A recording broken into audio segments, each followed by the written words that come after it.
Une prière, un an plus tard.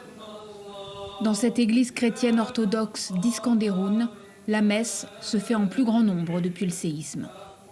Chaque dimanche, c'est désormais là que les chrétiens qui ont quitté les villes alentours viennent se recueillir.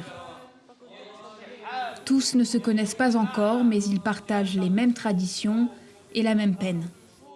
À Iskenderun, 8 fidèles ont perdu la vie, une quarantaine à travers toute la province. Pour garder la communauté soudée, le père Dimitri, prêtre de l'église d'Antakya désormais en ruine, vient officier ici.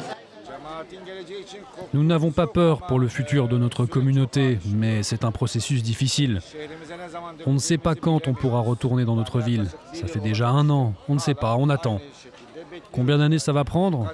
3 ans? 5? 7? On ne sait pas. 1 an après le séisme qui a tué plus de 50 000 personnes, Antakya reste un champ de ruines. La plupart des survivants sont partis, mais certains sont restés, déterminés à protéger les derniers souvenirs de leur ville. L'un d'eux est Michel Houillard. Son collectif, Nerna, a créé une application sur laquelle les gens peuvent télécharger leurs photos pour faire perdurer la mémoire. Même les immeubles qui nous permettaient de nous repérer dans la ville sont détruits. Il ne reste plus rien. Cet endroit a été rasé. Avec la disparition des habitants, c'est aussi la mémoire des habitants qui se perd. On ne veut pas que ça disparaisse. C'est pour ça qu'on a créé cette plateforme, pour empêcher que les souvenirs s'effacent. C'est notre petite contribution.